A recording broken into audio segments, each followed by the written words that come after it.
ரட்சிப்பே என் கண்மலையே, ஞானமுள்ள தெய்வமே, பலவானை அழிப்பவரே, பசியினை தீர்ப்பவரே.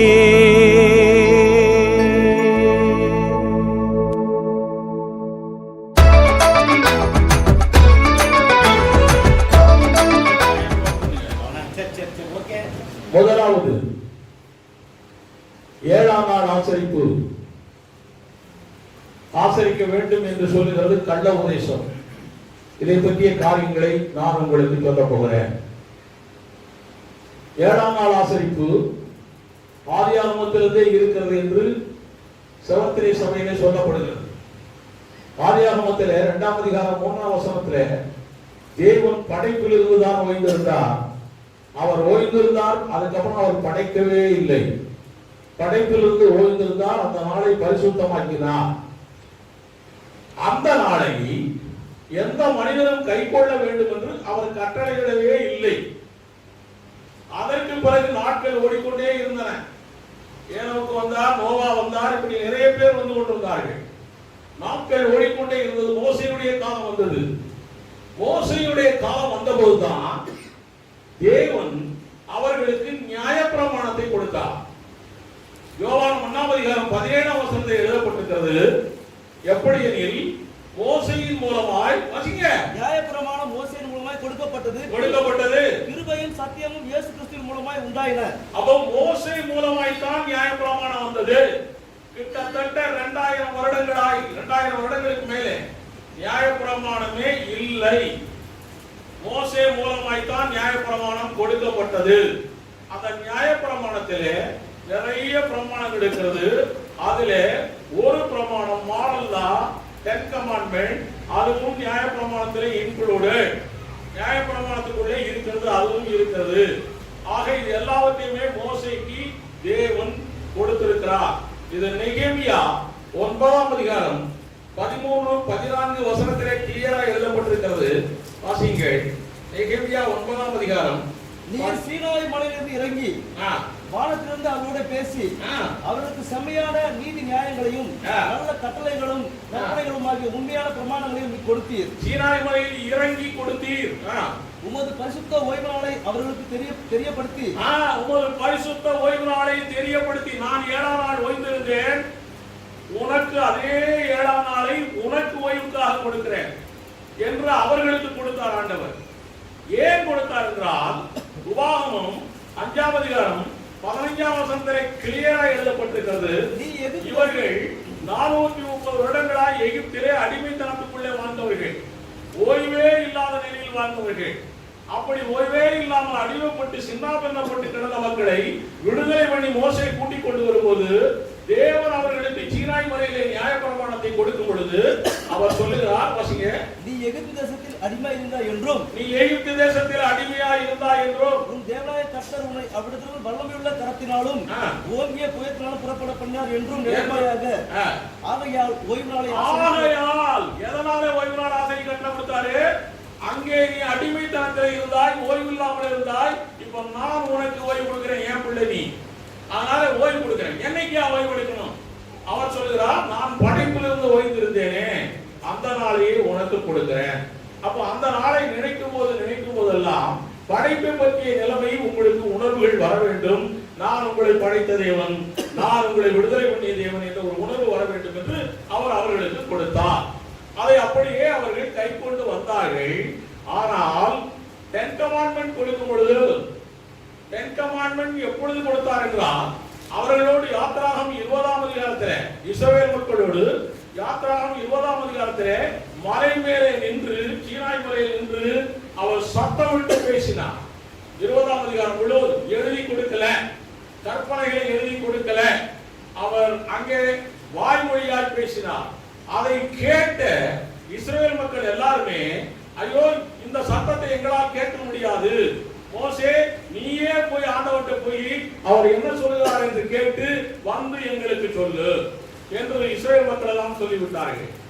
அந்த 10 பிரமாணங்களை அவர் சொல்லி முடித்த ஒரு பாடு மோசேயை கூட்டி சொல்றார், நீ மாத்திரம் வாடான்றார். மோசே போனான் மலைக்கு.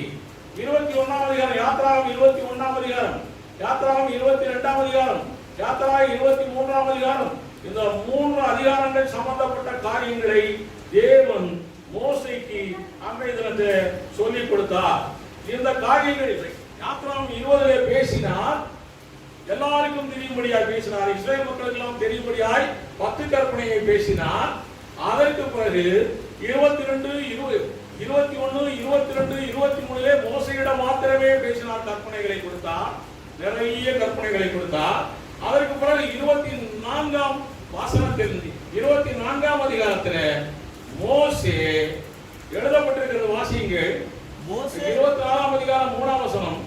மோசே வந்து கர்த்தருடைய வார்த்தைகள் யாவையும் நியாயங்கள் யாவையும் கர்த்தருடைய வார்த்தைகள் யாவையும் நியாயங்கள் யாவையும் ஜனங்களுக்கு அறிவித்தான். அப்படி என்றால் he declared all the laws including 10 commandments, எல்லாவற்றையுமே அவன் அவர்களுக்கு அறிவித்தான். அப்புறம் அப்பொழுது ஜனங்கள் எல்லாரும் ஏக சத்தமாய் கர்த்தர் அருளின வார்த்தைகளின்படியே செய்வோம் என்று பிரதியுத்தரம் சொன்னார்கள். கர்த்தர் அருளின வார்த்தையின்படியே நாங்கள் செய்வோம், பொய் சொல்ல மாட்டோம், திருட மாட்டோம், கொலை செய்ய மாட்டோம், ஓய்ச்சாரம் செய்ய மாட்டோம், ஓய்வு நாளை ஆசரிப்போம், இப்படி எல்லா காரியங்களையும் அவர்கள் ஓகே என்று சொன்னார்கள். உடனே 4ஆம் வசனம் வாசிங்க. மோசே கர்த்தருடைய வார்த்தைகளை எல்லாம் எழுதி வைத்து, மோசே கர்த்தருடைய வார்த்தை 20ஆம் அதிகாரத்திலே சொல்லப்பட்ட 10 commandments, 21ஆம் அதிகாரம், 22ஆம் அதிகாரம், 23ஆம் அதிகாரம், இந்த 4 அதிகாரத்திலும் சொல்லப்பட்ட அத்தனை வார்த்தைகளையும் நியாயப்பிரமாண புத்தகத்திலே எழுதி வைத்து, அதிகாலமே நியாயப்பிரமாண புத்தகத்திலே 10 commandments இருக்கிறது. வருடம் கூடார பண்டிகையின் போது நியாயப்பிரமாண புத்தகம் வாசிக்கப்படுகிறது. அப்பொழுது 10 commandments வாசிக்கப்படுகிறது. இன்றைக்கும் இஸ்ரவேல் மக்களிடம் நீங்கள் போய் கேட்டுக்கொள்ளலாம். அப்புறம் எழுதி வைத்து அதிகாலையில எழுந்து மலையின் அடியில் ஒரு பலிபீடத்தை கட்டி இஸ்ரவேலுடைய 12 கோத்திரங்களுடைய இலக்கத்தின்படியே முடிஞ்சது. இப்போ 7ஆம் வசனம் வாசிங்க. உடன்படிக்கையின் புத்தகத்தை எடுத்து, உடன்படிக்கையின் புத்தகம், அந்த உடன்படிக்கையின் புத்தகத்திலே 10 commandments இருக்கிறது. யாத்திராகம் 20 இருக்கிறது, 21 இருக்கிறது, 22 இருக்கிறது, 23 இருக்கிறது. இந்த உடன்படிக்கையின் புத்தகத்தை எடுத்து ஜனங்களின் காதுகள் கேட்க வாசித்தான். அவர்கள் கர்த்தர் சொன்னபடியெல்லாம் செய்து கீழ்ப்படி நடப்போம் என்றார்கள். எல்லாம் நாங்கள் போய் சொல்ல மாட்டோம், திருட மாட்டோம், விபச்சாரம் செய்ய மாட்டோம், ஓய்வாளை ஆசரிப்போம், இச்சியாமல் இருப்போம், எல்லாவற்றையும் ஓகே ஓகே என்று அவர்கள் சொல்லிவிட்டார்கள். உடனே என்னாச்சு?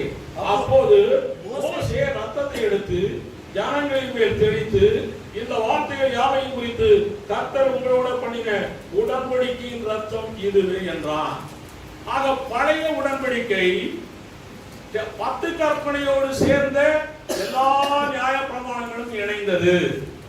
பழைய உடன்படிக்கை என்பது 10 கற்பனை இணைந்த எல்லா நியாய பிரமாணங்களும் இணைந்ததாக இருக்கிறது. இந்த வசனம் 24ஆம் அதிகாரம் 8ஆம் வசனம் சொல்லப்பட்டிருக்கிறது. இதுவரைக்கும் அவர் 2 கற்பாய்களை எழுதி கொடுக்கவில்லை. இதுவரைக்கும் உடன்படிக்கை பெட்டி செய்யப்படவில்லை. இதெல்லாம் நமக்கு நல்லா தெரியணும். அதற்கு பிற்பாடுதான் ஆண்டவர் அவர் கற்பனைகளை எழுதி கொடுக்கிறார். அதற்கு பிற்பாடுதான் உடன்படிக்கை பெட்டி செய்ய சொல்லுகிறார். அதற்கு பிற்பாடுதான் உடன்படிக்கை பெட்டி செய்ய சொல்லி இவன் ஏற்கனவே எழுதியிருக்கிறானே நியாயப்பிரமாண புத்தகம், அதோடு இன்னும் என்னென்னவெல்லாம் அடிஷனலா கொடுக்கிறாரோ எல்லாவற்றையும் சேர்த்து அந்த புத்தகத்தை எல்லாம் ஒன்றாய் சேர்த்து நியாயப்பிரமாண புத்தகத்திலே 10 commandments இருக்கிறது.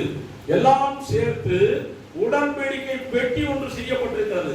அந்த பெட்டிக்கு வெளியே நியாயப்பிரமாண புத்தகத்தை வைக்க சொல்லுகிறார்.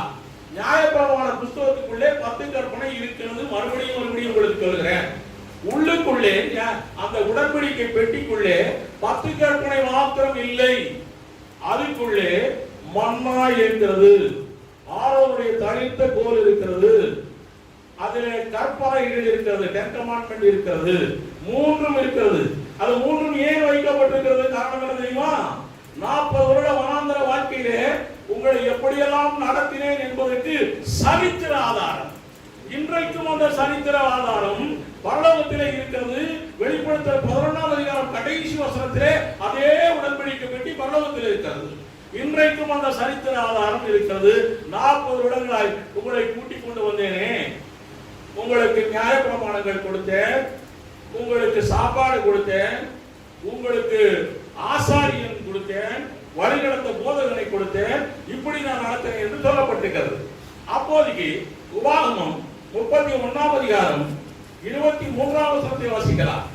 உபாகமம் 31ஆம் அதிகாரம் 23ஆம் வசனம். 31ஆம் அதிகாரம் 23ஆம் வசனம் 24 வாசிங்க.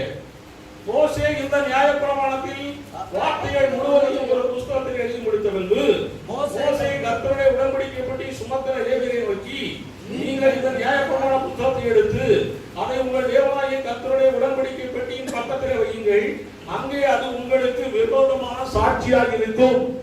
ஆக நியாயப்பிரமாண புஸ்தகம், அதுக்குள்ளே 10 கற்பனையும் இருக்கிறது. இந்த 10 கற்பனையும் சேர்ந்த நியாயப்பிரமாண புஸ்தகம் உங்களுக்கு விரோதமான சாட்சியாக இருக்கும் என்று மோசே சொல்லுகிறான். தேவன் சொன்ன வார்த்தையை இப்ப நேரா பவுல்கிட்ட போறோம். கொலோசியர் 2ஆம் அதிகாரம் 16-17 எழுத. ஆகையால் எத்தனை வசனம்? 16-17. ஆகையால் போஜனத்தையும் இல்ல 13-14. உங்கள் கொலோசியர் 2ஆம் அதிகாரம் 13-14. உங்கள் பாவங்களினாலேயும் உங்கள் மாம்ச விருத்தசேதனங்களாலேயும் மரித்தவராய் இருந்த உங்களையும் அவரோடு கூட உயிர்ப்பித்து அக்கிரமம் எல்லாவற்றையும் உங்களுக்கு மன்னித்து நமக்கு எதிரடையாகவும் கட்டளைகளால் நமக்கு விரோதமாக இருந்த கையெழுத்தை குலைத்து அதை நமக்கு விரோதமாக இருந்த கையெழுத்தை குலைத்து ஆக உடன்படிக்கை பெட்டிக்கு பக்கத்திலே வைத்திருந்த நியாயப்பிரமாணத்தை அவருடைய மரணத்தோடு குலைந்து போய்விட்டது. அவருடைய மரணத்தோடு குலைந்து போய்விட்டது. எபேசியர் 2ஆம் அதிகாரம் 14-15 வாசியுங்கள். எபேசியர் 2ஆம் அதிகாரம் 14-15. அவரே நம்முடைய சமாதானக்காரராகி இரு திறத்தாரையும் ஒன்றாக்கி இஸ்ரவேல் மக்களையும் புறஜாதிகளையும் ஒன்றாக்கி பகையாகி நின்ற பிரிவினையாகிய நடிசூரை தவிர்த்து பகையாக பிரிவினையாக இருந்த நியாயப்பிரமாணம் என்ற அந்த சுவரை தடுத்து சட்ட திட்டங்களாகிய நியாயப்பிரமாணத்தை தன்னுடைய மாம்சத்தினாலே ஒழித்து தன்னுடைய மாம்சத்தினாலே அவர் ஒழிக்கல, அவர் மாம்சம் மரித்தது, அவரோடு கூட நியாயப்பிரமாணமும் மரித்தது. அவ்வளவுதான். ஆக இந்த மரித்து என்ன செஞ்சாங்க? அன்னைக்கு இரு திறத்தாரையும் தமக்குள்ளாக ஒரே புதிய மனுஷனாக சிருஷ்டித்து இஸ்ரவேலையும் புறஜாதியாரையும் ஒரே மனிதனாய் உருவாக்கி ஒரே புதிய மனுஷனாக சிருஷ்டித்து புதிய மனுஷனாய் சிருஷ்டித்தார். அன்னைக்கு ஆதியாகமம் 2ஆம் அதிகாரம் 3ஆம் வசனத்திலே சிருஷ்டிப்பு நின்றது. இப்ப சிலுவையிலே அவர் ஒரு புதிய மனுஷனை சிருஷ்டிக்கிறார். சிலுவையிலே அவர் ஒரு புதிய மனுஷனை சிருஷ்டிக்கிறார். எப்படி? இந்த நியாயப்பிரமாணம் ஒழிந்து போய்விட்டது. இப்போ இஸ்ரவேலனும் புறஜாதியனும் ஒன்றாய் சேருகிறான். இப்போ புது மனுஷனை சிருஷ்டிக்கிறார். அந்த புதிய மனுஷன் தான் கிறிஸ்தவ சபை. இந்த கல்லின் மேல் என் சபையை கட்டுவேன். அந்த புது சபையை, புது மனிதனை இயேசு கிறிஸ்து சிலுவையிலேயே சிருஷ்டித்திருக்கிறார். அது அப்போஸ்தலர் 2ஆம் அதிகாரத்திலே உருவாகி இருக்கிறது. 120 பேர் 3000 பேரோடு உருவாகி இருக்கிறது. ஆக இந்த சட்டதிட்டங்களாய் ஆகிய நியாயப்பிரமாணங்கள் கிறிஸ்துவோடு கூட சிலுவையில் முடிந்து விட்டது. ரோமர் 7ஆம் அதிகாரம் வாசித்தோம் என்றால், ரோமர் 7ஆம் அதிகாரத்திலே ஆரம்பத்திலே எழுதப்பட்டிருக்கிறது. ரொம்ப முக்கியமான வசனம் அது. ரோமர் 7ஆம் அதிகாரத்திலே 1ஆம் வசனம், நியாயப்பிரமாணத்தை அறிந்திருக்கிறவர்களோட பேசுகிறேன். அப்போ நியாயப்பிரமாணத்தை அறியாதவர்கள் புறஜாதிகளாகிய நாம் எல்லாரும் சகோதரரே, நியாயப்பிரமாணத்தை அறிந்தவன் இஸ்ரவேல் மக்கள் தான். நமக்கெல்லாம் நியாயப்பிரமாணம் தெரியாது. நான் இயேசுவை ஏற்றுக்கொள்ளும் பொழுது நியாயப்பிரமாணத்தை நம்பி வந்தேன். இயேசுவை நம்பித்தான் வந்தேன். அப்ப எனக்கு தெரியாது அதெல்லாம். அதுக்கப்புறம் பைபிளை படிக்கதான் நியாயப்பிரமாணம் இன்னதென்று தெரிகிறது. இங்கே அவர் பவுல் சொல்கிறார், நான் நியாயப்பிரமாணத்தை அறிந்தவருடைய பேசுகிறேன். அதாவது இஸ்ரவேல் மக்களோடு பேசுகிறேன். என்ன பேசுறாரு அவரு? சகோதரரே, ஒரு மனுஷன் உயிரோடு இருக்கும் பொழுது நியாயப்பிரமாணம், ஒரு மனுஷன் அதை முழுவதும் படிச்சீங்கன்னா, ஒரு மனுஷன் உயிரோடு இருக்கும் பொழுது அவன் இன்னொருத்தையை கட்டக்கூடாது. அந்த புருஷன் மரித்து போய்விட்டால் இன்னொரு கல்யாணம் முடித்துக் கொள்ளலாம். அதே போல இதுவரைக்கும் நீங்கள் நியாயப்பிரமாணம் என்ற புருஷனை நீங்கள் வைத்திருந்தீர்கள். அந்த நியாயப்பிரமாணம் சிலுவையிலே ஒளிந்து போயிற்று. இப்பொழுது கிறிஸ்துவாகிய புது புருஷன் உங்களுக்கு வந்திருக்கிறார். வாசியுங்கள் 4ஆம் வசனம். அப்படி போல என் சகோதரரே, நீங்கள் மரித்தோரிலிருந்து எழுந்த கிறிஸ்து என்னும் வேறொரு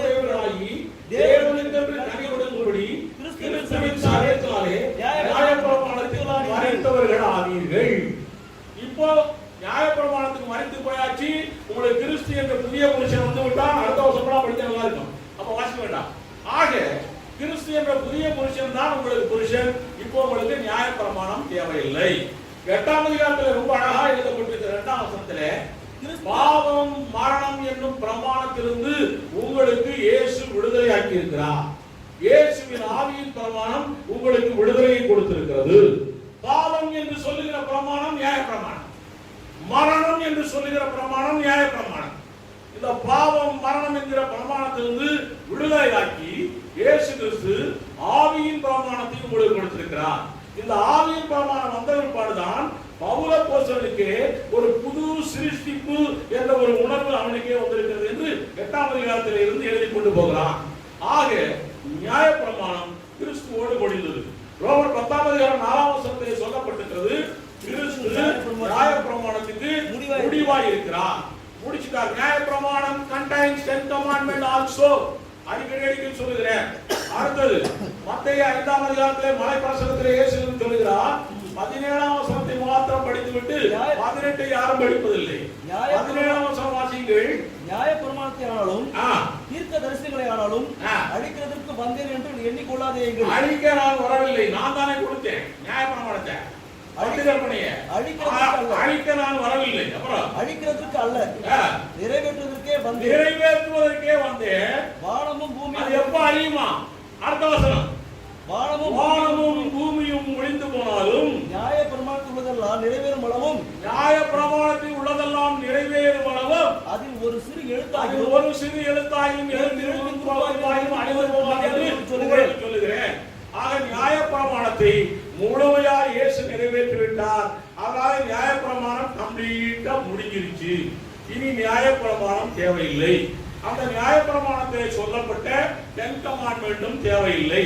10 கமாண்ட்மெண்ட்ல சொல்லப்பட்ட எல்லா கற்பனைகளும் எங்களுக்கு தேவையில்லை. எல்லா கற்பனையும் நான் கற்பனை தான் சொல்லல, எல்லா கற்பனையும் தேவையில்லை. அப்படி என்றால் நீ பொய் சொல்லுவாயா? அப்படி என்றால் நீ திருடுவாயா? அப்படியானால் நீங்கள் விபச்சாரம் செய்வீர்களா என்று நீங்கள் கேட்கலாம். நாங்கள் சொல்லுகிறோம், நியாயப்பிரமாணம் எங்களை கட்டுப்படுத்தவில்லை. நீங்கள் கலாத்தியர் 5ஆம் அதிகாரத்தை வாசித்தால் சீனாய் மலையிலே உண்டானது ஒன்று, ஆகாருக்கு அடிமைத்தனத்திலே உண்டான ஒன்று. ஆகாருக்கு அடிமைத்தனத்திலே உண்டானது பழைய ஏற்பாடு, பழைய உடன்படிக்கை. புதிய இஸ்ரவேலுக்கு உண்டானது ஈசாக்காய் உண்டானது புதிய உடன்படிக்கை என்று கலாத்தியர் 5ஆம் அதிகாரத்திலே திட்டமும் தெளிவுமாய் பவுல் எழுதியிருக்கிறார். அதனாலே அடிமைத்தனமான அந்த நியாயப்பிரமாணம் எங்களை ஆளாது. அப்படி என்றால் நீ பொய் சொல்வாயா? கேள்வி இது. நாங்கள் ரோமர் 6ஆம் அதிகாரம் 17ஆம் வசனத்திலே சொல்லப்பட்டபடி அப்போஸ்தலர்கள் உபதேசித்த உபதேசத்தின்படி நடப்போம். மத்தேயு 28ஆம் அதிகாரம் 18, 19, 20 சொல்லப்பட்டபடி இயேசு கிறிஸ்துவின் உபதேசத்தின்படி நடப்போம். யூதா 7 சொல்லப்பட்டபடி அப்போஸ்தலருடைய உபதேசத்தின்படி நடப்போம். ஆக நாங்கள் புதிய ஏற்பாட்டு சபையார், புதிய உடன்படிக்கைக்காரர்கள்.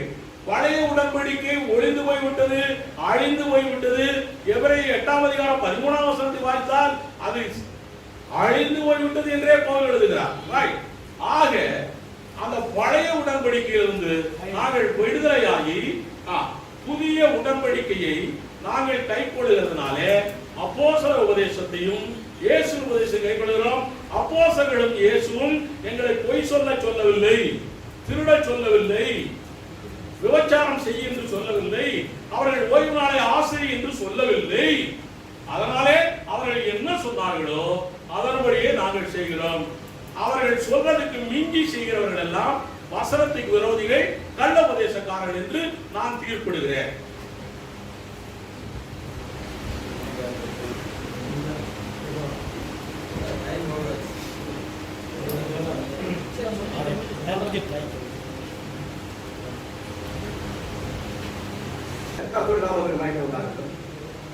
எல்லா வசனத்தையும் சொல்லிட்டாங்க. நம்ம எல்லா வசதியும் விளக்கணும்னு சொன்னா நமக்கு அதான் சொன்னோம். அவங்க வந்து சும்மா டிபேட் பண்ற காரியம் இல்லை. ஒரு காரியத்தை விளக்கும், நிறைய எல்லாத்தையும் விளக்கிட முடியாது. ஒரு காரியத்தோடு 10 பிரமாணமும் எல்லா பிரமாணம் ஒன்று தான், ரெண்டுக்கு வித்தியாசம் இல்லை. இதுதான் சாராம்சம் இல்லையா? சாராம்சம். நம்ம போவோமே ஒன்றுக்கு ஒன்று. 3ஆவது அதிகாரம் எது வித்தியாசப்படுத்துறாங்களா? வேதாந்தத்துல வித்தியாசம் இருக்கான்னு பார்க்க போதும். இருக்குன்னா இருக்கு, இல்லைன்னா இல்லை, அவ்வளவுதான். சரியா? 1 கொரிந்தியர் 3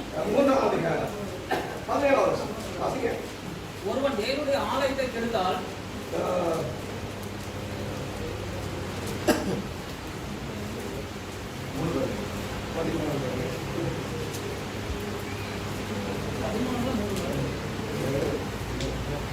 அந்த இது ஆகிய கற்பலையில் எழுதப்பட்டது இது எழுதப்பட்டது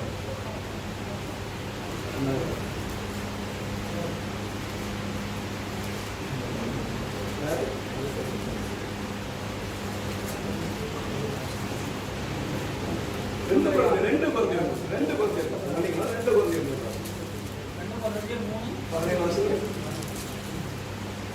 கர்த்தரே ஆவியானவர், கர்த்தருடைய ஆவி எங்கேயோ அங்கே விடுதலை உண்டு. ஆமா,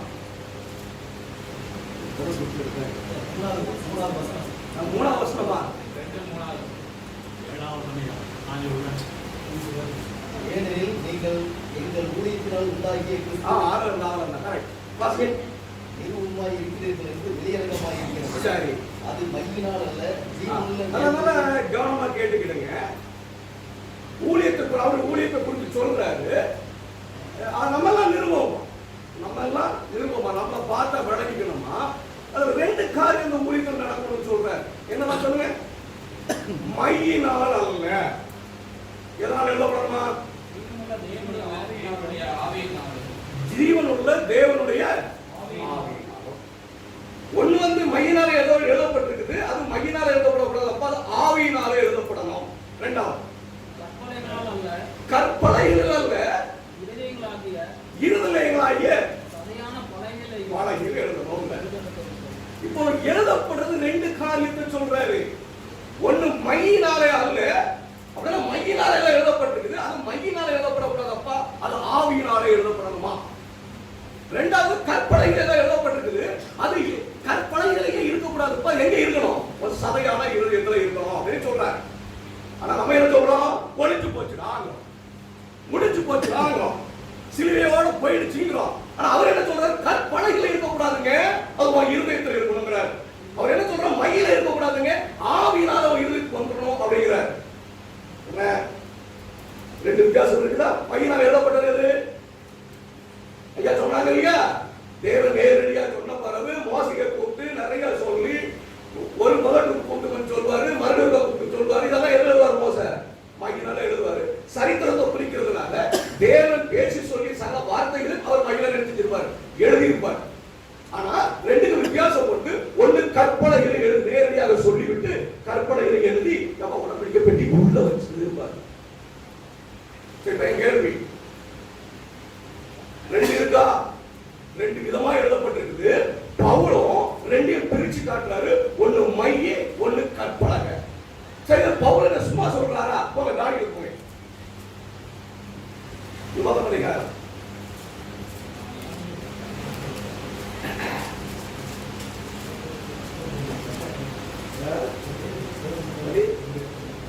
ஆமா, நானே 9 இஸ்ரவேலர் எல்லோரும் ஒரு நியாயப்பிரமாணத்தை மீறி ஒரு சத்தத்துக்கு செவிகொடாமல் விலகி போனார்கள். என்னத்துக்கு விலகி போயிட்டாங்களா? நியாயப்பிரமாணத்துக்கு மீறி சத்தத்துக்கு செவிகொடாம விலகி போயிட்டாங்க. அவருக்கு விரோதமாக பாவம் செய்தோம். அவருக்கு விரோதமா பாவம் செய்தோம். சரி, ஆகையால் விலகி போய் என்ன செஞ்சிட்டாங்க? தேவனுடைய தாசன் விலகி போய் என்ன செஞ்சிட்டாங்க? பாவம் செய்தாங்க. அதனால என்ன ஆயிடுச்சா? வாசிங்க. தேவனுடைய தாசனாகிய மோசேயின் நியாயப்பிரமாண புத்தகத்தில் எழுதியிருக்கிற சாபமும் ஆக்கினைகளும் எங்கள் மேல் இங்க ரெண்டு இருக்குங்க. ஒன்று பாவம் செய்திருக்கிறார்கள், இன்னொன்று மோசேயின் நியாயப்பிரமாண புத்தகத்துல சாபம் இருக்குதா. ரெண்டு ஒண்ணும் இல்ல. பாவம் வேற, சாபம் வேற. சரியா? சரி, பாவம் வேற, சாபம் வேற. சரி, இப்போ இந்த சாபம் எது? இந்த சாபம் எது? ஐயா சொன்னாங்க இல்லையா? ரெண்டு பிரமாணம் சொன்னாங்க தெரியுமா? 8ஆம் அதிகாரத்தில், ரோமர் 8ஆம் அதிகாரத்தில் என்ன பிரமாணம்? என்ன பிரமாணம்?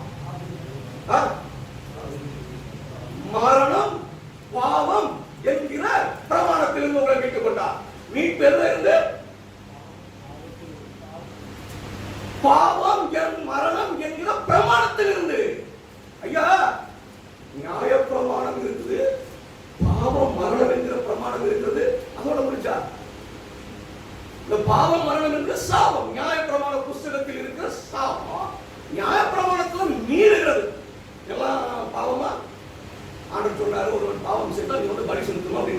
நான் பலி செலுத்த மாட்டேன் அப்படின்னு வீட்டுல இருந்தா அது பாவமா? இல்ல இல்ல, அவனுக்கு ரட்சிப்பு கிடையாது, அவ்வளவுதான். ஆனா பாவம் வேற, கண்டுபிடிங்க. பாவம் வேற, பாவத்துக்கு பரிகாரம், அதுதான் பலி.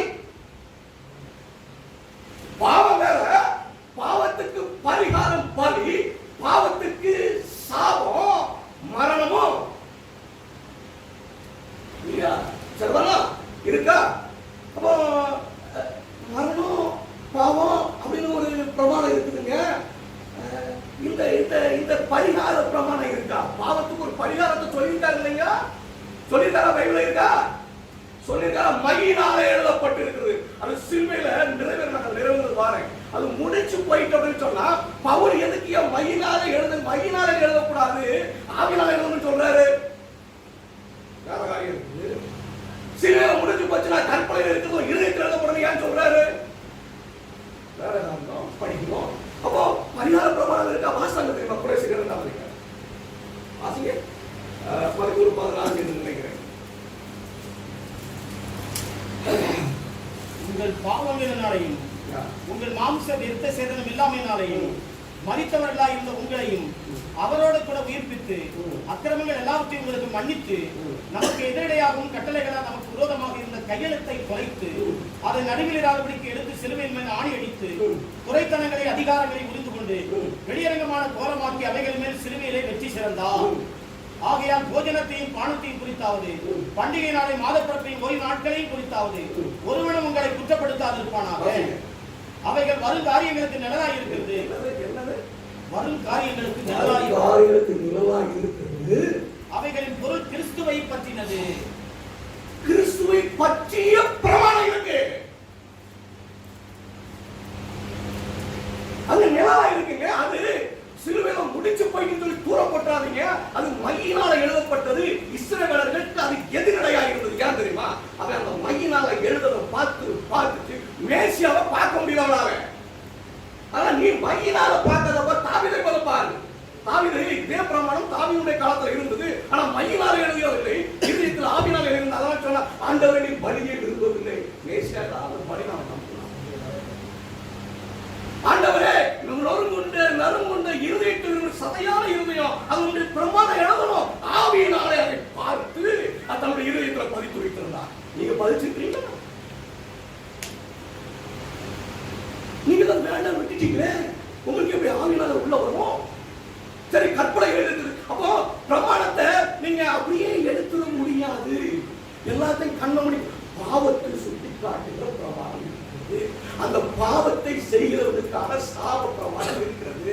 அந்த பாவத்தை செய்கிறவன் மீட்கப்படுவதற்கு பரிகார பிரமாணமும் இருக்கிறது. நம்ம சௌரியத்துக்கு, நம்முடைய ஏழாமையினாலே நமக்கு இப்ப சனிக்கிழமை தான் கோயில் வரணும், ஒரு நாள் போகக்கூடாதுன்னா எத்தனை கஷ்டம் வருவாங்களா? கடினமா இருக்கு. அதனால பாரமானதுன்னு சொல்லி ஒதுக்கி விட்டு மனுஷன் கொண்டு அது சரித்தம் ஓயாளர்கள். சரி, இப்போ சொன்னாங்க, என்ன சொன்னாங்க? நியாய பிரமாணத்துல விடுதி ஆகிட்டாங்க. எஸ், ரோமருடைய புஸ்தகம் 7ஆம் அதிகாரம் வாசிங்க. வாஸ்து வசனம் தான் வாசிங்க. 7 அவர் வாஸ்து வசனம் வாசிக்கணும். ரோமர் 7:4 வாசிக்க. நம்ம அந்த வசனத்துக்கு போவோம். அப்படி போல என் சகோதரரே, நீங்கள் மரித்தோரிலிருந்து எழுந்த கிறிஸ்து என்னும் வேறு ஒருவருடையவர்களாகி தேவனுக்கென்று கனி கொடுக்கும்படி கிறிஸ்துவின் சரீரத்தினாலே நியாயப்பிரமாணத்துக்கு மரித்தவர்களானீர்கள். நீங்க கிறிஸ்துவோடு கூட உயிர்த்தவங்க முதல்ல நியாயப்பிரமாணத்துக்கு மரிக்கணும். நியாயப்பிரமாணத்துக்கு மரிச்சிருக்கீங்களா? மரிக்காம நீங்க கிறிஸ்துவோடு எழுந்திருக்கேன்னு சொன்னா நீங்க வேஷம் போடுறீங்க. You should die for the commandments first. கமாண்ட்மெண்டே தெரியாதுங்கிறீங்க. புறஜாதி கமாண்ட்மெண்ட் தெரியாதா? சொன்னாங்க இல்லையா? புறஜாதிக்கு பிரமாணம் கிடையாது. அப்படியா? வாசிங்க. உங்க 7ஆம் அதிகாரம். அது ஃபுல்லா வாசம் ரொம்ப நல்லா இருக்கும். நமக்கு நேரம் கிடையாது. ஏன்னா இங்க நம்ம பட்டிமன்றத்துல போயிட்டு இருக்கோம். அதனால நம்ம 2ஆம் அதிகாரம் 15ஆம் வசனம். அவருடைய மனசாட்சியும் இது புறஜாதியை பற்றி பேசுகிறது. ஃபுல்லா வாசிக்கிறதுங்க. புறஜாதியை பற்றி பேசுகிறது. வீட்டில் வாசிங்க. அவருடைய மனசாட்சியும்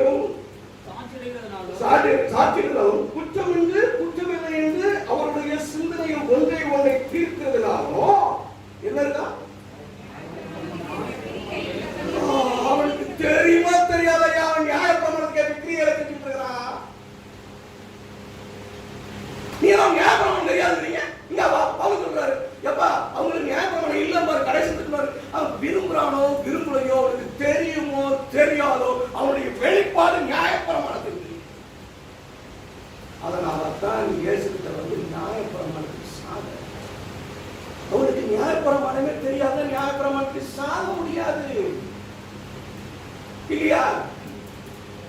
நீங்க நியாயப்பிரமாணம் செத்துருக்கீங்களா? இப்ப நியாயப்பிரமாணம் சாகுறது என்ன? அது புரியுது. நியாயப்பிரமாணம் செத்துருக்கீங்களான்னு பாருங்க. நியாயப்பிரமாணமே இல்ல, நியாயப்பிரமாணமே எனக்கு தெரியாதுன்னா you are not standing with Jesus. சரியா? கப்பல் வரைக்குமா நம்ம சத்த எங்க பிரசங்கமா இங்க இல்ல எங்க எனக்கு அது கடினமான வார்த்தை வராது. அதனால சொல்லணும் பாஸ் சொல்றாரு, நீ நியாயப்பிரமாணத்துக்கு முழுசு சாராம நியாயப்பிரமாணம் இல்ல, நியாயப்பிரமாணம் எனக்கு தெரியாதுன்னு சொன்னீங்கன்னா அதுக்கு பேரு கள்ள உபதேசமா, பக்க வழியாக இருக்கிற உபதேசம். சரியா? இன்னொரு போ கலாத்தி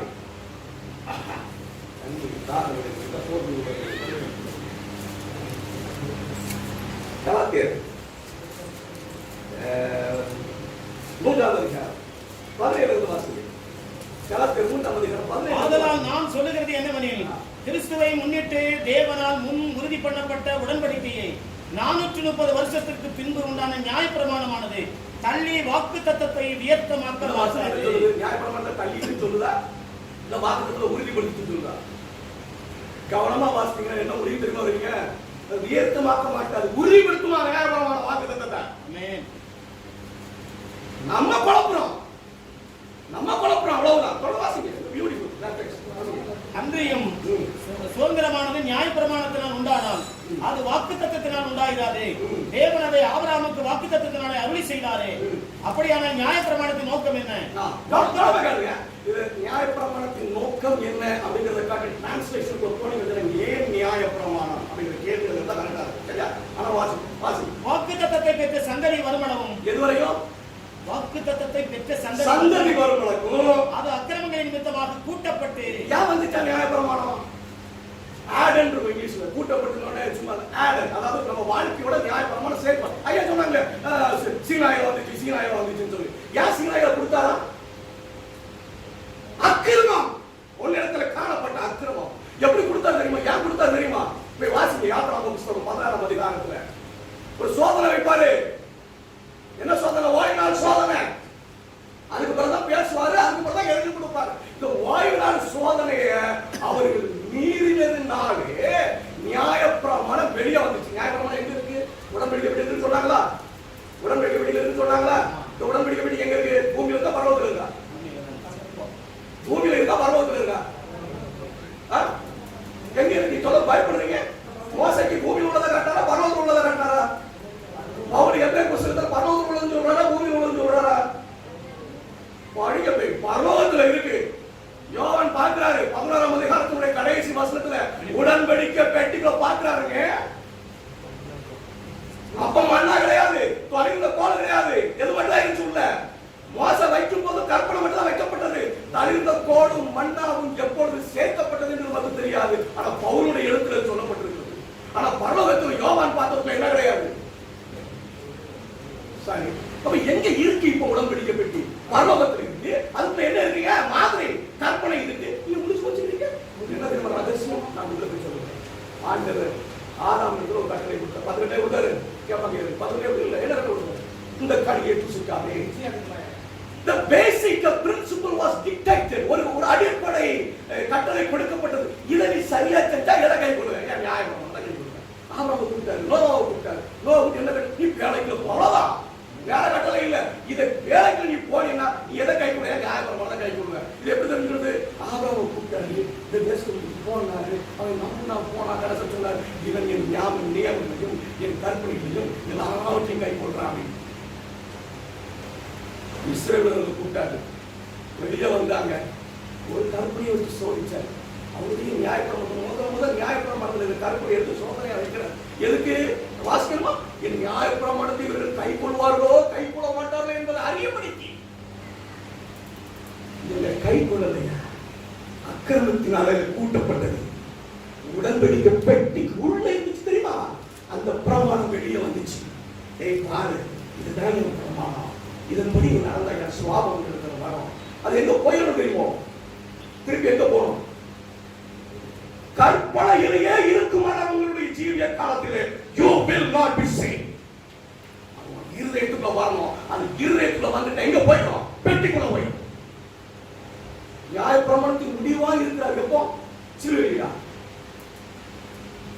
அடுத்த வாசம் சட்டத்தை வாசிக்கிறேன். சட்ட திட்டங்களாகிய நியாயப்பிரமாணத்தை சிலுவையின் மேலாணி எடுத்து என்ன சட்ட திட்டங்க? நான் சொல்லிட்டேன், ஒரு சட்டம் நீ நடத்துறீங்க, நீ அவுட்டு. அதுல மாஸ்டர் யாருக்கும் பாக, யாருக்கும் பாக இப்படி பாக்குறீங்க? யாருக்கும் பாக? யூதர்களுக்கும் புறஜாதிக்கும் உள்ள இடையில் இருந்த பகை நீக்கப்பட்டது. யூதர்களுக்கும் புறஜாதிக்கும் என்ன பாகம் வந்துச்சு? என்ன பாகம் வந்துச்சு? ஆபிரகாம் கொடுத்தா திரும்ப விருத்த சேதம் உடன்படிக்கை. அந்த விருத்த சேதத்தை நீங்க பாருங்க. மோசே சொல்லும் பொழுது இந்த விருத்த சேதம் இல்லாத எவனும் பஸ்காவை பாருங்க. விருத்த சேதனம் இருந்தாதான் ரட்சிப்பு என்பது அங்க இருந்துச்சு. இதை வச்சுக்கிட்டு யூதர்கள் புறஜாதிகள் ஓரணிட்டு வச்சிருந்தாங்க.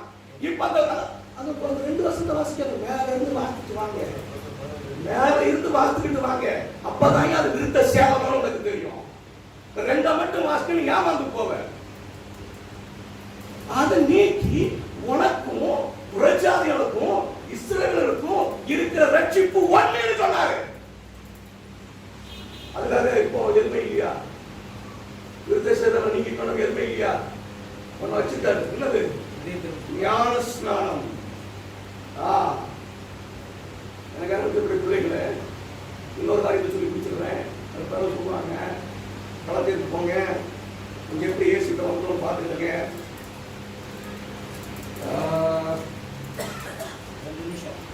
எப்படி களத்திற்கு 3ஆம் அதிகாரம்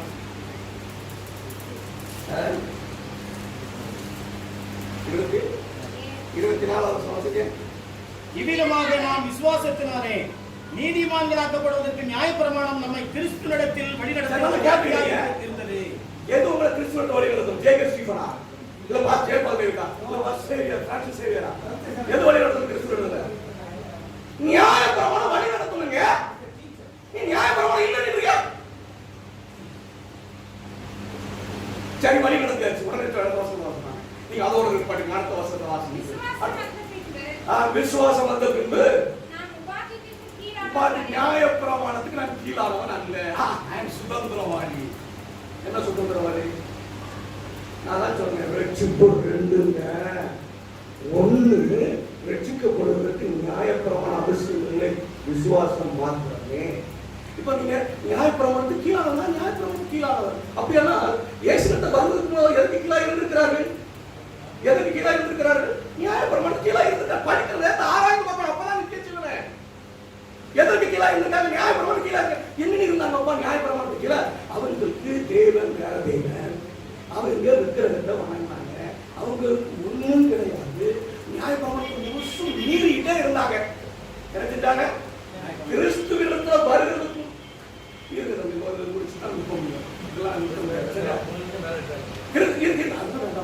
கிறிஸ்துவிடத்துல வருகிறதுக்கு முன்பாக நீங்க நியாயப்பிரமாணத்துக்கு கீழே இருந்தீங்க அப்படின்னு சொன்னா நீங்க நியாயப்பிரமாணத்தை மீறிட்டு இருந்தீங்கப்பா. விசுவாசம் வந்த பிறகு நீ நியாயப்பிரமாணத்துக்கு கீழே வளர்ந்தவல்ல, நீ மீறல. சரி, வேற சொல்லிட்டே இருக்கலாம். ஆமா, சரியா? இனி நீங்க நியாயப்பிரமாணத்தை மீறக்கூடாது. இனி பாவம் செய்யலாமா? கூடாது. நியாயப்பிரமாணத்தை அவமாக்கலாமா? இல்ல. You cannot go against the commandment of God because you are with Jesus. இயேசுவிடத்தில் இருக்கிறதுக்காக பிரமாணத்துக்கு வெளியே போக முடியாதுங்க. சரி, உடனே கேட்டாங்க, ஒரு கேள்வி சொன்னாங்க, நேரம் ஆயிடுச்சு. சாந்தல வாசம் கர்த்தராசு இருப்பாரு.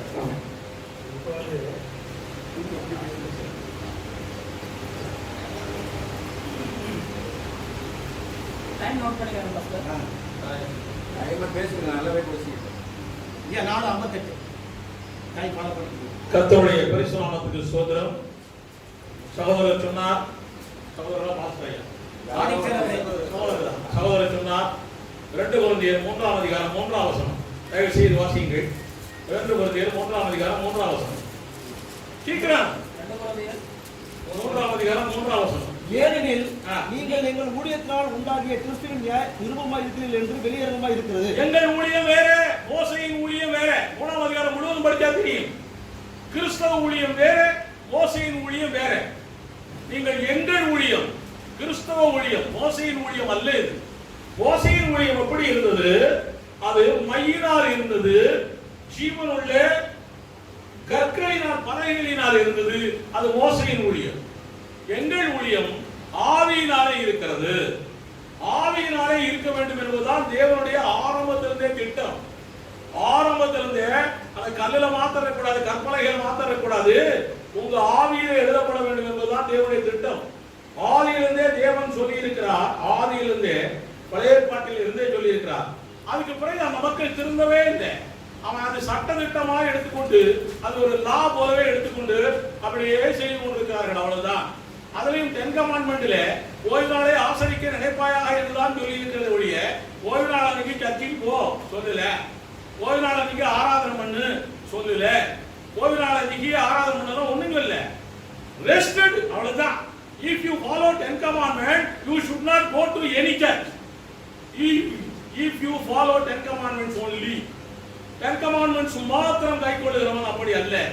அங்க பழைய ஏற்பாட்டிலே நியாயப்பிரமாண புத்தகத்திலே எழுதப்பட்டபடியும் அவர்கள் ஃபாலோ பண்ணாங்க. அந்த 10 கமாண்ட்மெண்ட்ல சொல்லப்பட்ட ஓய்வு நாளை எப்படியெல்லாம் ஆசரிக்க வேண்டும் என்று நியாயப்பிரமாண புத்தகத்திலே மோசே எழுதி வைத்திருக்கிறான். இப்படியெல்லாம் ஆசரிக்கணும் சொல்லி உங்களுக்கு சொல்லுகிறேன். பழைய ஏற்பாட்டிலேயே இருதய விருத்த சேதனம் தேவை என்று சொல்லப்பட்டிருக்கிறது. உபாகமம் 3ஆம் அதிகாரம் 16ஆம் வசனம் வாசியுங்கள். உபாகமம் 3ஆம் அதிகாரம் 16ஆம் வசனம். பழைய ஏற்பாட்டிலே இருதய விருத்த சேதனம் தேவை. வாசிங்க 3:26. மேலும் கீழே தொடங்கி அருள் நதி ஓடுகிற பள்ளத்தாக்கு 3:14 அது இல்லையா?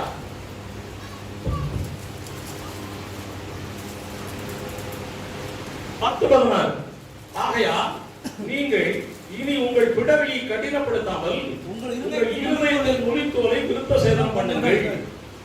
இருதயத்தின் நுனித்தோலை விருத்த சேதனம் பண்ண வேண்டும் என்பது பழைய ஏற்பாட்டிலும் சொல்லப்பட்டிருக்கிறது, புதிய ஏற்பாட்டிலும் சொல்லப்பட்டிருக்கிறது.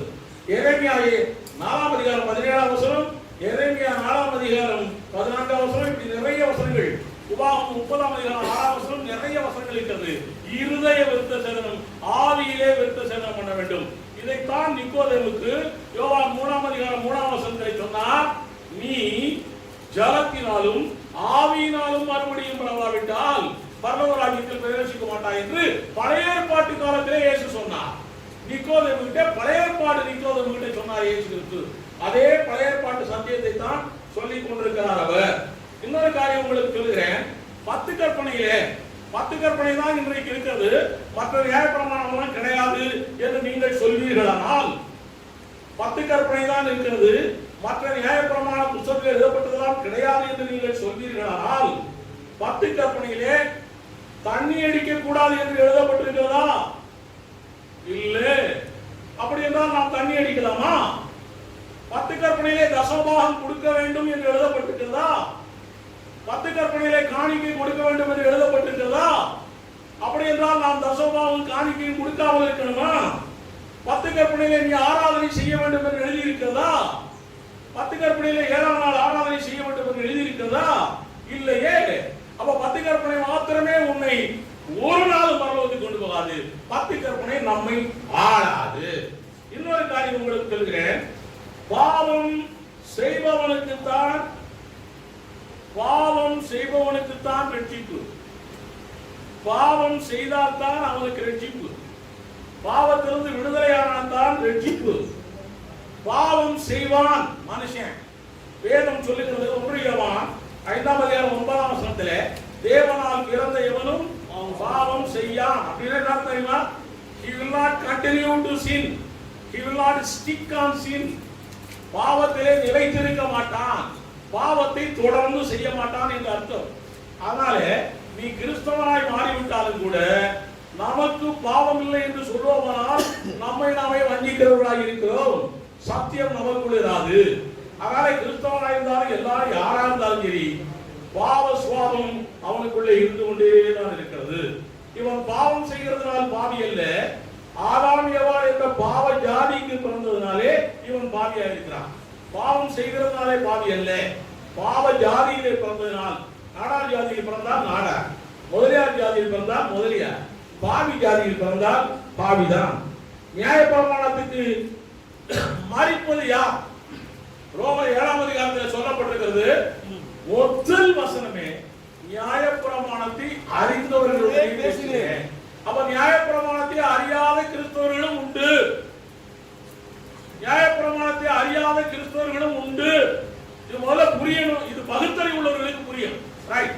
நியாயப்பிரமாணத்தை அறிந்தவர்களுடைய பேசுகிறேன். அவர்கள் நியாயப்பிரமாணத்திற்கு மரித்திருக்கிறார்கள் சொல்லப்பட்டிருக்கிறது. எனக்கு ஒரு புருஷன் இருக்கிறான். அந்த புருஷன் நியாயப்பிரமாணம். அந்த புருஷன் செத்து போயிட்டான் சிலுவையில இயேசுவோடு கூட. முடிஞ்சு போச்சு. இப்ப நான் புருஷன் இல்லாம இருக்கேன். இப்ப எனக்கு இன்னொரு புருஷன் வந்திருக்கிறார். அவர்தான் இயேசு கிறிஸ்து. புதியவர் வந்திருக்கிறார். அவரை பிடிச்சிக்காம நான் செத்தவனையே பிடிச்சிக்கிட்டு இருப்பேன். என்ன அர்த்தம்? அப்ப இது யாருக்கு? இஸ்ரவேல் மக்களுக்கு சொல்லப்பட்டது, எனக்கு அல்ல, புறஜாதிக்காரனுக்கு அல்ல. நியாயப்பிரமாணத்தை அறிந்தவர்களுக்கு சொல்லப்பட்டது. கொலோசியர் 2ஆம் அதிகாரம் 16-17 சொல்லப்பட்டிருக்கிறது. போஜனத்தை குறித்தாவது, பானத்தை குறித்தாவது, பண்டிகை நாட்களை குறித்தாவது, ஓய்வு நாட்களை குறித்தாவது ஒருவனும் உங்களை குற்றப்படுத்தாதிருப்பானாக. அவைகள் வருங்காரியங்களுக்கு நிழலா இருக்கிறது. நிழல் என்றுதான் எழுதப்பட்டிருக்கிறது. வருங்காரியங்களுக்கு கற்பனையா இருக்கிறதுன்னு சொல்லல. அவர் பிரதர் அப்படித்தான் சொன்னார். வருங்காரியங்களுக்கு கற்பனையா இல்லை, வருங்காரியங்களுக்கு நிழல். நிஜமாகிய இயேசு வந்துவிட்டார். இனி பண்டிகைகள் வேண்டாம். நிஜமாகிய இயேசு வந்துவிட்டார். இனி ஓய்வு நாள் வேண்டாம். நிஜமாகிய இயேசு வந்துவிட்டார். இனி அமாவாசை ஆசரிப்பு, மாத பிறப்பு தேவையில்லை. அதான் அவருடைய அர்த்தம். லேவியர் 23ஆம் அதிகாரம் 1ஆம் வசனம் சொல்லுகிறது, நீங்கள் சொல்லுவீர்கள். கொலோசியர் 2ஆம் அதிகாரம் 16-17 சொல்லப்பட்டது பண்டிகை கழித்த ஓய்வு நாள் என்று சொல்லுவீர்கள். அதற்கு நான் விளக்கம் கொடுக்க போகிறேன்.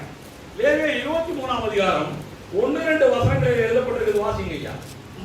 கர்த்தர் மோசேயை நோக்கி, இஸ்ரவேல் புத்திரரோடு சொல்ல வேண்டியது என்னவென்றால், நம்மால படிக்கட்டும். சபை கூடி வந்து பரிசுத்த நாட்களாக ஆசரிக்கும்படி நீங்கள் கூற வேண்டிய கர்த்தருடைய பண்டிகை நாட்களாவன. கர்த்தருடைய பண்டிகை நாட்களாவன. ஓய்வு நாள் பண்டிகை நாள் என்றே எழுதப்பட்டிருக்கிறது நியாயப்பிரமாண புத்தகத்தில். ஓய்வு நாள் பண்டிகை நாள் என்றே எழுதப்பட்டிருக்கிறது. அதனால பண்டிகை எல்லாம் கிறிஸ்துவுக்கு நடராட்டமாய் மாறிவிட்டது. அதனால நிஜம் வந்து விட்டது, கிறிஸ்து வேண்டாம். எப்படியா நிஜம் வந்தது? நம்முடைய ஆண்டவராகிய இயேசு சொன்னார், சகோதரர்களே, நீங்கள் எல்லாரும் என்னிடத்தில் வாருங்கள், நான் உங்களுக்கு இளைப்பாறுதல் கொடுக்கிறேன். இளைப்பாறுதல் தான் ரெஸ்ட். நமக்கு சாபத் இளைப்பாறுதல் நமக்கு ரெஸ்ட். என்னுடைய இளைப்பாறுதலுக்கு என்னுடைய நுகத்தை ஏற்றுக்கொள். என்னுடைய நுகம் லகுவாய் இருக்கிறது. என்னுடைய நுகத்தை நீ ஏற்றுக்கொண்டா உனக்கு இளைப்பாறுதல் உண்டு. அப்ப இயேசு சொல்லுகிற வார்த்தையை நீ ஏற்றுக்கொண்டால் உனக்கு இளைப்பாறுதல் உண்டு. இது ஆத்ம இளைப்பாறுதல் அதில் எழுதப்பட்டிருக்கிறது. இந்த ஆத்ம இளைப்பாறுதல் இல்லாமல் பழைய பாட்டு இஸ்ரவேல் மக்கள் எல்லாம் சரீர இளைப்பாறுதலையே நம்பிக்கொண்டிருந்தார். ஓய்வு நாள் ஆசரிப்பிலே சரீர இளைப்பாறுதலையே நம்பிக்கொண்டிருந்தார். ஆண்டவருடைய விருப்பம் அன்றைக்கும் சரி இன்னைக்கும் சரி ஒரு ஆத்மா இளைப்பாற அடைய வேண்டும்.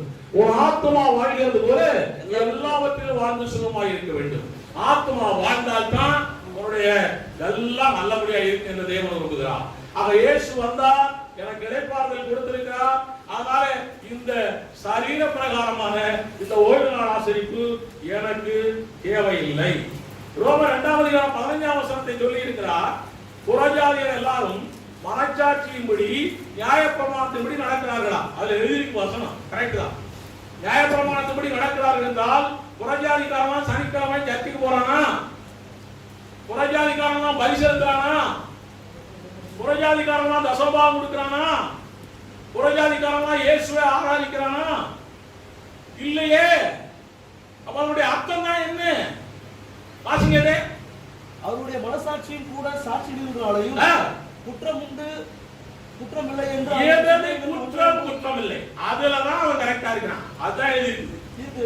மற்றபடி வேற காரியங்கள்லாம் எழுதல. அதாவது இன்னொருத்தர் மனைவியை தொட்டால் அது தப்பு அப்படின்னு அவனுக்கு தெரியுது. அது நியாயப்பிரமாணத்திலே எழுது. அது அவனுக்கு தெரியாது. அவனுக்கு மனச்சாட்சியிலே தெரியுது அது தப்பு. இன்னொருத்தர் வீட்டு பொருளை திருடினால், முஸ்லிம்களோ இந்துக்களோ இருக்காங்க, இன்னொருத்தன் பொருளை திருடினால் நீங்க நியாயப்பிரமாணத்தை படிச்சுட்டா அவனுக்கு தப்புன்னு தெரியுமா? 10 கற்பனையை படிச்சவர் பிறகு அவனுக்கு பாவம் தெரியுமா? இல்ல. நான் நாத்திகனா இருந்த பொழுது நாத்தியனை கொலை செய்வது, திருடுவது, உபச்சாரம் பண்ணுவது, இச்சிப்பது இதெல்லாம் பாவம் என்று 10 கற்பனையை படித்து எனக்கு தெரியவில்லை. நியாயப்பிரமாணத்தை படித்து எனக்கு தெரியவில்லை. மனச்சாட்சியிலே அதெல்லாம் எழுதப்பட்டிருக்கிறது. ஆனா அதுல 7ஆம் நாள் ஆசரிக்கெல்லாம் எழுதப்படலை. அதுல பரிசெலுத்தலாம் எழுதப்படலை. அதுல இயேசு கிறிஸ்துவை ஆராதிக்க சொல்லி எல்லாம் அவன் செய்யல. முஸ்லிமும் இயேசுவை ஆராதிக்கல, இந்துக்களும் இயேசுவை ஆராதிக்கல. இன்னொரு காரியம் சொல்றேன். கலாத்தியர் 3ஆம் அதிகாரம் 17ஆம் அதிகாரம் சொன்னாரு, வாக்குத்தத்தம் பண்ணப்பட்ட வரைக்கும், வாக்குத்தத்தம் பண்ணப்பட்டது நியாயப்பிரமாணத்தினாலே அது முடிந்து போகுமா? போகாது. வாக்குத்தத்தம் பண்ணப்பட்டது முடியாது. யாருக்கு வாக்குத்தத்தம் பண்ணப்பட்டது? ஆபிரகாமுக்கு பண்ணப்பட்ட வாக்குத்தத்தம். 400 வருஷங்களுக்கு முன்னாலே ஆபிரகாமுக்கு பண்ணப்பட்ட வாக்குத்தத்தம் இந்த நியாயப்பிரமாணம் இடையில சீனாய் மலையில வந்ததுனால, இடையில வந்தது என்பதற்கு அது ஒரு ஆதார வசனம். இடையில இந்த நியாயப்பிரமாணம் வந்ததுனால 400 வருஷங்களுக்கு முன்பாக சொல்லப்பட்ட வாக்குத்தத்தம் மாறாது, அது தொடர்ந்து வந்து கொண்டே இருக்கிறது. அந்த வாக்குத்தத்தம் விசுவாசிகளின் தகப்பனான ஆபிரகாமுடைய சந்ததியா இருக்கக்கூடிய நமக்கும் அது வருகிறது. அதை சொல்லத்தான் எழுதிட்டு வேற ஒண்ணுமே இல்லை.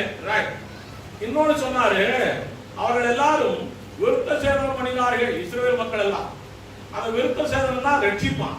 அவர் சொன்னார், விருத்த சேதனம் ரட்சிப்பு என்றால் இன்றைக்கு 8ஆம் நாளிலே விருத்த சேதனம் தான் ரட்சிப்பு என்றால், விருத்த சேதனம் பண்ணாதான் சேவ். அவர் சொன்ன வார்த்தை சேவ், பரலோகத்துக்கு சொந்தக்காரனா மாறுது. சேவ் விருத்த சேதனம் பண்ணாதான். உங்களுக்கு நான் பேசல, இப்போ உங்க பேசல தப்பா நீங்க சொல்லுங்க, அது பதில் டோன்ட் டாக். ஆக சேவ் சொன்னாரு, விருத்த சேதனம் பண்ணலாம. அப்போ இப்போ விருத்த சேதனம்னா இன்றைக்கு 8ஆம் நாளிலே, இன்றைக்கு சிஎஸ்ஐ, லுத்தரன், ஆங்கிலிக்கன் சர்ச் போன்ற சபைகளில் எல்லாம் 8ஆம் நாளிலே ஞானஸ்தானம் கொடுக்கிறார்களே, அப்படி இருந்தால் அது சரிதானா? அது சரி என்று 7ஆம் நாளுக்காரர்கள் ஏற்றுக்கொள்கிறீர்களா? இன்னொரு காரியம், விருத்த சேதனம் முடிந்தது. விருத்த சேதனத்துக்கு அடையாளம் ஞானஸ்தானம் என்று அவர் சொன்னார். விருத்த சேதனத்துக்கு அடையாளம் ஞானஸ்தானம் என்றால் அப்ப 8ஆம் நாளிலேயே ஞானஸ்தானம் கொடுக்கிறீர்களா? 8ஆம் நாளிலே ஞானஸ்தானம் கொடுக்கலாமா? மனம் திரும்பி, அப்போஸ்தலர் 2:38, மனம் திரும்பி பாவ மன்னிப்பு சென்று ஞானஸ்தானம் பெற்றுக் கொள்ளுங்கள். ஆக 8ஆம் நாளை கொடுக்க முடியாது. விருத்த சேதனம் வேற, மாமிச விருத்த சேதனம் வேற, இருதய விருத்த சேதனம். இருதய விருத்த சேதனம் தான் ஆவியிலே மறுபடியும் பிறக்கிறது. அதுதான் ரட்சிக்கப்படுது, அதுதான் ஞானஸ்தானம் எடுக்கிறது. சரீர பிரகாரமாய் நீ மாம்ச விருத்த சேதனம் பண்ணினால் என்றால் மாம்ச பிரகாரமாக இஸ்ரவேலனாய் நீ மாறுகிறாய், அவ்வளவுதான். மாம்ச பிரகாரமாய் யாக்கோபின் சந்ததியாய் மாறுகிறாய். இப்ப நம்ம வீட்டுல குழந்தை ஒண்ணு பிறக்குது. இந்த குழந்தைய ஸ்கூல்ல கொண்டு போய் சேர்க்கிறோம். ஸ்கூல்ல சேர்க்கும் போது அவன் சொல்றான், இது என்ன மதம்னு கேட்கிறான். கிறிஸ்தவ மதம் சொல்றான். எப்படியா கிறிஸ்தவ மதம்? உடனே அவன் சொன்னான், அதுக்காகத்தான் நாங்க ஞானஸ்தானம் கொடுத்துறோம்.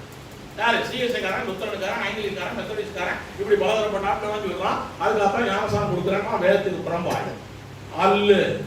அதற்காகத்தான் ஆண்டவர் சொல்லி இருக்கிறார், இயேசு கிறிஸ்துவை பிரதிஷ்டை பண்ணினார்கள், ஒப்பு கொடுத்தார்கள். நம்முடைய பிள்ளைகளை நாம் பிரதிஷ்டை பண்ணுகிறோம், கர்த்தரோடு இணைக்கிறோம். அப்போ மாம்ச பிரகாரமான கிறிஸ்தவனாய் அந்த குழந்தை மாறிவிடுகிறது. அப்ப அது கிறிஸ்தவ குழந்தை ஆகிறது. அது ஆவிக்குரிய கிறிஸ்தவனாய் எப்ப மாறுது தெரியுமா? அது ரட்சிக்கப்படும் போதுதான். ஆவிக்குரிய கிறிஸ்தவனாய் மாறுறது அது ரட்சிப்புக்குள்ளே வரும் பொழுது மனம் திரும்பி பாவ மன்னிப்பு சென்று ஞானஸ்தானத்தை பெறும்போதுதான் வருகிறது. ஆக இந்த ஓய்வு நாள் ஆசரிப்பு என்பது இன்றும் இல்லை, என்றும் இல்லை. இவர்கள் சொல்லுகிற காரியத்தை இன்னும் நான் உங்களுக்கு நான் சொல்ல போகிறேன். இவர்கள் சொல்லுகிற காரியம் ஏசாயா 66ஆம் அதிகாரத்தை எடுத்துக்கொண்டு 22, 23ஆம் வசனத்தை வைத்துக் கொண்டு புதிய வானம் புதிய பூமியிலும் ஓய்வு நாள் ஆசரிப்பு உண்டு என்று பிரசங்கிக்கிறார்கள். நான் படைக்க போகிற புதிய வானமும் புதிய பூமியும் எனக்கு முன்பாக நிற்பது போல உங்கள் சந்ததியும் உங்கள் நாமமும் நிற்கும் என்று கர்த்தர் சொல்கிறார். அப்பொழுது மாதந்தோறும் ஓய்வு நாள் தோறும் மாம்சமான யாவரும் எனக்கு முன்பாக தொழுது கொள்வார் என்று. அப்படியே புதிய வானம் புதிய பூமியிலே ஓய்வு நாள் ஆசரிப்பு உண்டு என்றால், புதிய வானம் புதிய பூமியிலே சூரியன் இல்லை, சந்திரன் இல்லை, நாள் கணக்கு இல்லை, மாத கணக்கு இல்லை, ஓய்வு நாள் கணக்கு இல்லை. அப்படி என்றால் இங்கே எழுதப்பட்டிருக்கிறது, அப்பொழுது மாதந்தோறும் ஓய்வு நாள் தோறும் மாம்சமான யாவரும் எனக்கு முன்பாக தொழுது கொள்வார் என்று கர்த்தர் சொல்கிறார். அவர்கள் வெளியே போய் எனக்கு விரோதமாய் அவர்கள் வெளியே போய், don't laugh. அவர்கள் வெளியே போய், if you want to laugh, go out and laugh. அவர்கள் வெளியே போய் எனக்கு விரோதமாய் வசனமாய் புரியுங்க. அவர்கள் வெளியே போய் எனக்கு விரோதமாய் பாதகம் செய்த மனுஷனுடைய பிரேதங்களை பார்ப்பார்கள். புதிய பூமியிலே மனுஷனுடைய பிரேதங்களை பார்ப்பார்களா? பார்ப்போமா? புதிய பூமியில் நடக்குமா? இது சிந்திங்க. இது புதிய பூமிக்குரிய ஓய்வு நாள் இல்ல. இது ஆயுதோட அரசாட்சியிலே இஸ்ரேல் மக்கள் இந்த பூமியிலேயே ஓய்வு நாளை ஆசரிக்க போகிறார்கள். அதை பற்றி தான் எழுதப்பட்டிருக்கிறது. இந்த ஏசாயா 66 முழுவதும் ஆயுதோட அரசாட்சியை பற்றி தான் சொல்லப்பட்டிருக்கிறது. இன்னும் நான் உங்களுக்கு சொல்கிறேன், கேட்டுக்கொள்ளுங்கள். ஓய்வு நாள் ஆசரிப்பு என்பது, 7ஆம் நாள் ஆசரிப்பு என்பது இன்னைக்கு இந்த ஊர்ல வெள்ளிக்கிழமை சாயங்காலம் 6:30 மணிக்கு ஆரம்பிக்குது. அடுத்த நாள் 6:30 மணிக்கு முடியுது. இதே டயத்துல அமெரிக்காவில் அது வியாழக்கிழமையோ சனிக்கிழமையோ. இங்க உள்ளவன் ஓய்வு நாளுன்றான், அங்க உள்ளவன் ஒர்க்கிங் டேன்றான். இது சட்டப்புறம் இல்லையா? இது சட்டத்துக்கு விரோதம் இல்லையா? ஆக்சுவலா அந்த காலத்துல, மோசே காலத்துல இஸ்ரவேல் மக்களுக்காகத்தான் அந்த சட்டம் கொடுக்கப்பட்டது. அவர்களுக்கு ஒரே ராஜா, ஒரே கலாச்சாரம், ஒரே பண்பாடு, ஒரே ஏரியா. அப்ப அந்த ஏரியாவில் ஒரே 6:30 மணிக்கு சன்செட், ஒரே 6:30 மணிக்கு சன்செட். எல்லாரும் ஒன்னா சேர்ந்து ஓய்வு நாள் ஆசரிப்பாங்க. இப்போ உலகமெங்கும் நம்முடைய சத்தியம் போகிறது. உலகமெங்கும் சத்தியம் போகும் பொழுது அந்த சத்தியத்தை உலகத்தை புகுத்தினா அது ஒத்து வரல. அவன் அதனால நம் தேவன் என்ன சொல்றார் தெரியுமா? நீங்கள் உலகம் எங்கும் போல் சகல ஜாதிகளையும் சீஷராக்கி பிதா குமாரன் பரிசுத்தாவின் நாமத்தால் ஞானஸ்நானம் கொடுத்து நான் உங்களுக்கு கற்பித்தவைகளை அவர்களும் கை கொள்ளும்படி அவர்களுக்கு உபதேசம் பண்ணுங்கள். ஆண்டவராகிய இயேசு கிறிஸ்து 3 வருட காலத்திலே என்னென்னவெல்லாம் உபதேசித்தார் அவர்கள் எல்லாவற்றையும் நாம் அவர்களுக்கு சொல்லிக் கொடுக்க வேண்டும். நல்லா இவர்கள் சொல்லுகிறது, ஆதி அப்போஸ்தலர்கள் ஓய்வு நாளை ஆசரித்தார்கள் என்று இவர்களுடைய கதை சொல்லுகிறார்கள். எங்காவது ஆதி அப்போஸ்தலர்கள் ஓய்வு நாளை ஆசரித்தார்கள் என்று ஒரு வசனம் காட்ட முடியுமா? இவர்கள் ஜெபாலயத்திற்கு போனார்கள். எதற்கு போனார்கள்? அங்கே போய் பிரசங்கம் பண்ண போனார்கள். ஜெபாலயத்துக்கு போனார்கள். அங்கே போய் கர்த்தருடைய வார்த்தையை சொல்ல போனார்கள். இவர்கள் ஜெபாலயம் வேறு, சினகாக் வேறு, கிறிஸ்தவனுடைய ஜெபாலயம் வேறு. கிறிஸ்தவனுடைய ஜெபாலயத்திலே தான் இவர்கள் கூடி ஆராதிப்பார்கள். அப்போஸ்தலர் 2ஆம் அதிகாரம் 40ஆம் வசனத்தின்படி அந்நிய நுகத்தோடு பிணையக்கூடாது என்பது தேவ சட்டம். அப்போஸ்தலர் 2ஆம் அதிகாரம் 40ஆம் வசனத்தின்படி அந்நிய நுகத்தோடு பிணையக்கூடாது என்பது தேவ சட்டம். அதனால தேவ சட்டத்தின்படி பிசாசு பல காரியங்களை செய்ய நினைக்கும். எனக்கு அதை பத்தி கவலையே இல்லை. பிசாசு கிரியைகளை காட்டுவான், எனக்கு அதை பத்தி கவலை இல்லை. பிசாசு சிரிக்கலாம், பிசாசு அழுகலாம், பிசாசு எதிர்க்கலாம், என் மேலே கல்ல விட்டு கூட எரியலாம். நான் அதை பத்தி கவலைப்படுவதில்லை. நான் வாழ்வது இயேசுவுக்காக, நான் சாவது இயேசுவுக்காக. ஆமென். ராஜாவை மாற்றிய அன்பு ராஜாவே, அன்பு ராஜாவே, கொம்புகளை உயர்த்தி வைத்து கோடி வேலன் தந்திடுவாய் அன்பு தெய்வமே, அன்பு தெய்வமே. ரட்சிப்பே என் கண்மலையே, ஞானமுள்ள தெய்வமே. ரட்சிப்பே என் கண்மலையே, ஞானமுள்ள தெய்வமே. பலவானை அழிப்பவரே, பசியினை தீர்ப்பவரே. பலவானை அழிப்பவரே, பசியினை தீர்ப்பவரே.